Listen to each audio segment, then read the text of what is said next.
ایک 14 سالہ لڑکا ایمرجنسی میں سانس میں خرخراہٹ کے ساتھ آتا ہے۔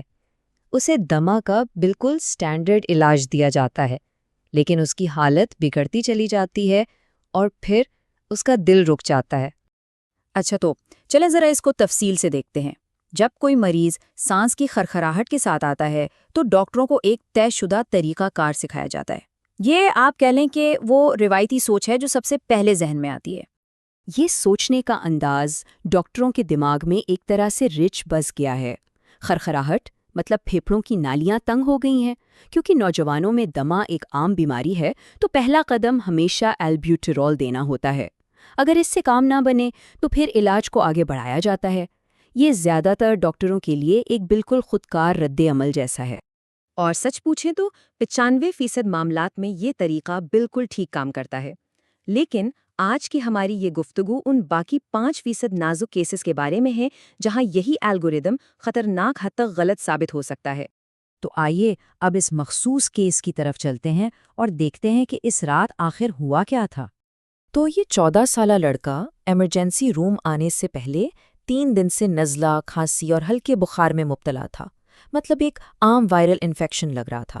پھر اچانک اسے شدید خرخراہٹ ہونے لگی۔ گھر والوں نے بھائی کا انہیلر بھی استعمال کروایا لیکن کوئی فائدہ نہیں ہوا۔ جب وہ ایمرجنسی پہنچا تو اس کے وائٹلز بتا رہے تھے کہ دل کی دھڑکن تیز ہے، سانس بہت تیزی سے چل رہا ہے اور خون میں آکسیجن کی سطح بھی تھوڑی کم ہے۔ یہ ساری علامات دمہ کے ایک شدید دورے کی تشخیص سے بالکل میل کھا رہی تھی۔ تشخیص بالکل واضح لگ رہی تھی، اسٹیٹس ایستھمیٹکس، یعنی دمہ کا ایک ایسا شدید دورہ جو عام علاج سے قابو میں نہیں آ رہا۔ تو ٹیم نے فوراً کتابی طریقہ کار پر عمل کرتے ہوئے اسے مسلسل البیوٹیرول دینا شروع کر دیا۔ لیکن یہیں پر کہانی میں ایک ٹوسٹ آتا ہے۔ جو علاج اسے ٹھیک کرنے کے لیے دیا جا رہا تھا، اس کے باوجود اس کی حالت بہتر ہونے کے بجائے تیزی سے خراب ہونے لگی۔ اس کی آکسیجن کی سطح اور گر گئی، دل کی دھڑکن 150 تک جا پہنچی، اور سب سے زیادہ تشویشناک بات یہ تھی کہ اس کا بلڈ پریشر خطرناک حد تک گر گیا تھا۔ یہ ایک بہت بڑا خطرے کا اشارہ تھا، ایک ریڈ فلیگ جسے شاید نظر انداز کیا جا رہا تھا۔ تو یہاں سوال یہ پیدا ہوتا ہے کہ ڈاکٹروں کی ٹیم آخر کیا اہم نقطہ مس کر رہی تھی؟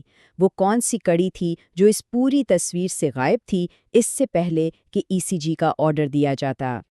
اور پھر ای سی جی کی رپورٹ آئی۔ یہ وہ لمحہ تھا جب کیس کا پاسا ہی پلٹ گیا اور اصل تشخیص سامنے آئی۔ ای سی جی نے صاف صاف دل کی خرابی کی طرف اشارہ کیا۔ یہ پھیپھڑوں کا مسئلہ تھا ہی نہیں، یہ دل کا مسئلہ تھا۔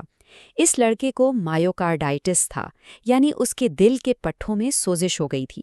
تو یہاں ایک ایسی چیز سامنے آتی ہے جو اکثر میڈیکل اسکول میں اتنی تفصیل سے نہیں پڑھائی جاتی۔ اسے کہتے ہیں کارڈیوجینک ویز۔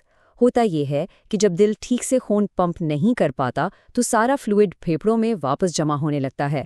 یہ فلوئڈ سانس کی نالیوں کے ارد گرد اکٹھا ہو کر انہیں تنگ کر دیتا ہے، جس سے بالکل ویسی ہی خرخراہٹ کی آواز آتی ہے جیسی دمہ میں آتی ہے۔ اور یہ سلائیڈ اس فرق کو بہترین طریقے سے واضح کرتی ہے۔ دیکھیں، دمہ میں ہوا کی نالیاں خود سکڑتی ہیں، جہاں البیوٹرول انہیں پھیلا کر مدد کرتا ہے، لیکن دل کی ناکامی میں نالیاں باہر سے فلوئڈ کے دباؤ کی وجہ سے تنگ ہوتی ہیں۔ اس حالت میں البیوٹرول دینا نہ صرف بے اثر ہے بلکہ انتہائی نقصان دہ ہے۔ تو اصل بات یہ ہے، ہر نیبولائزر ٹریٹمنٹ اس کے پہلے سے کمزور دل پر مزید بوجھ ڈال رہا تھا، اس سے زیادہ کام کا مطالبہ کر رہا تھا جتنا وہ کر سکتا تھا۔ دی جانے والی ہر خوراک اسے دل کے دورے کے اور قریب دھکیل رہی تھی۔ تو آئیے اب اس پورے کیس کے سب سے اہم سبق کی طرف بڑھتے ہیں، وہ ایک اصول جسے ہمیشہ یاد رکھنا چاہیے۔ یہ اصول بہت سادہ ہے لیکن یہ جان بچا سکتا ہے۔ دمہ کے شدید دورے میں بلڈ پریشر کم نہیں ہوتا، دل کی دھڑکن تیز ہو سکتی ہے، آکسیجن کم ہو سکتی ہے، جی ہاں، لیکن بلڈ پریشر عام طور پر نارمل رہتا ہے یا تھوڑا بڑھ بھی جاتا ہے۔ کم بلڈ پریشر ایک بہت بہت بڑا خطرے کا اشارہ ہے۔ اس لیے اس اصول کو ہمیشہ ذہن میں بٹھا لیں، جب بھی سانس کی خرخراہٹ کے ساتھ بلڈ پریشر کم نظر آئے تو اپنی سوچ کا رخ فوراً پھیپھڑوں سے ہٹا کر دل کی طرف موڑ دیں۔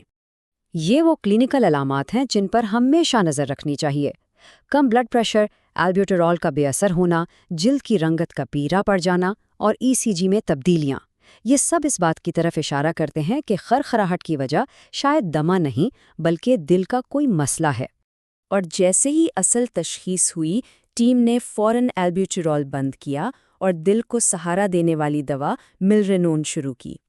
اس ایک فوری اور درست فیصلے کی وجہ سے اس لڑکے کی جان بچ گئی اور اسے کوئی دماغی نقصان بھی نہیں ہوا۔ اور اسی کے ساتھ ہماری آج کی یہ بات ختم ہوتی ہے، لیکن ایک سوال ضرور ذہن میں رہ جاتا ہے۔ کیا کبھی کسی نے سانس کی خرخراہٹ کی کوئی ایسی وجہ دیکھی ہے جس کا تعلق پھیپھڑوں سے نہ ہو؟